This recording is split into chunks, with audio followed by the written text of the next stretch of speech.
Large language models learn to use tools at 775 m parameters. This research paper came out at the beginning of 2023. It has captivated me for the past year. It's an odd number. Why 775 million parameters? How can we be sure? What is the difference between being under that threshold and right above it? For those who keep a close eye on this channel, you will notice that I very often talk about models that are often in the 1 billion parameter range. These are some of my favorite models. These models are never going to benchmark as well as their heavyweight counterparts, but that does not mean they are missing the critical elements that their larger brethren have. The only difference to me is the number of parameters overall. The smaller model still produces coherent text. It simply does not have as much juice. You can see this in all of its outputs. If you dip below this magical line, something is lost. There is no actual understanding. Anyone can easily observe these differences. Up until now, I have only been able to point to observations to highlight these key differences. The best I have been able to do is showcase examples like the Phi 1.5 model compared to TinyLlama. The issue with Phi 1.5 though is that it is a decent amount of parameters,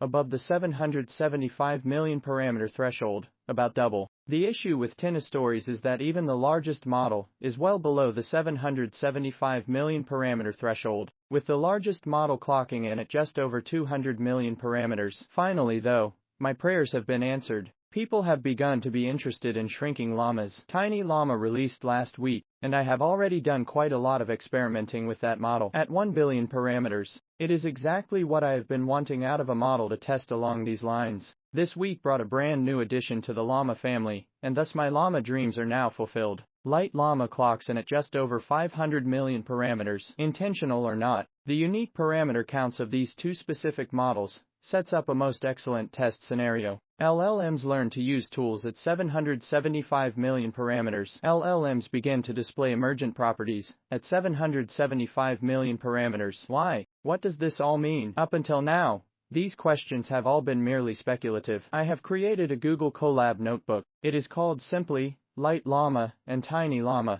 Within the notebook are both models and cells to ask each model additional questions if desired. It is currently running in CPU only, so both models will take a bit of time to produce tokens. You can adjust it to run on GPU to speed up both of these models significantly if desired. Rather than simply take my word for the performance difference between these two models, experiment with them yourself. I highly encourage anyone to do so. Simply change the cells with your individual questions. As long as you load both models, you can easily ask both models the exact same question. The results are apparent. Just run the tests yourself if you need convincing. With the 500 million parameter model, no one is home. There is no one in there operating the light switch. With the 1 billion parameter model, it clearly grasps the prompts. You could argue that the doubling of parameters makes a difference. Surely it does. Except, I have also tested 200 million parameter models as well. They produced the same types of outputs as the 500 million parameter model. There is an exponential leap between the two models, a leap that is more than the sum of its parts, an emergent leap. What is the exact essence of that emergent leap? I can only speculate. It is there though. Anyone who cares to can use the Colab notebook to make these same observations for themselves. It has gotten to the point for me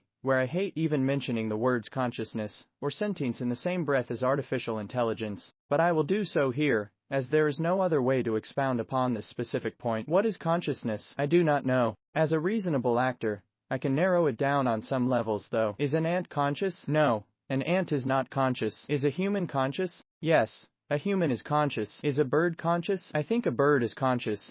We are getting closer to the floor though. Is a mouse conscious? Until recently, I would argue no. There is a recent study that came out though. A mouse is capable of recognizing themselves in a mirror. I think a mouse may be conscious. Is a goldfish conscious? No. I have observed goldfish do things that an entity that was aware of itself and its environment would not do. A goldfish is not conscious. Armed with these facts, we now have at least some sort of baseline we can use for conversation around these things. When we look at the neuron counts of these animals, that's where things get a bit more complicated again. A goldfish has, on average, more neurons in its brain than a mouse does. It is not a significant difference, but the goldfish has more. Another interesting observation within this is that, when we account for the fact that a neuron is worth roughly 10 times as much as a parameter, TinyLlama has roughly the same number of neurons as the goldfish, and LiteLlama has significantly less neurons than both the goldfish and the mouse. To put it into more practical terms, if these artificial intelligence models were members of the animal kingdom,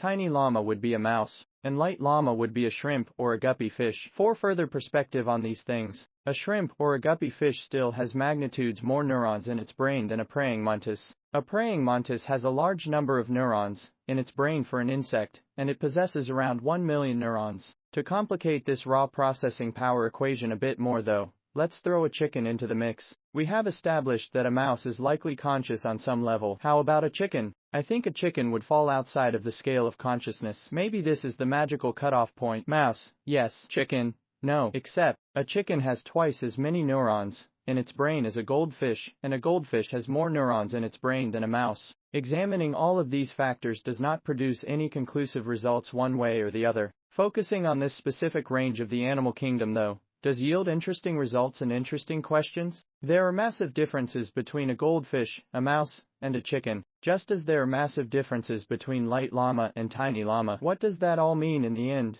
We have explored this subject as far as we can scientifically for this video. I hope I have at least percolated some philosophical thoughts on the topic in your mind. As they like to say in the realm of artificial intelligence research though, we will leave the purely philosophical discussions for a different classroom.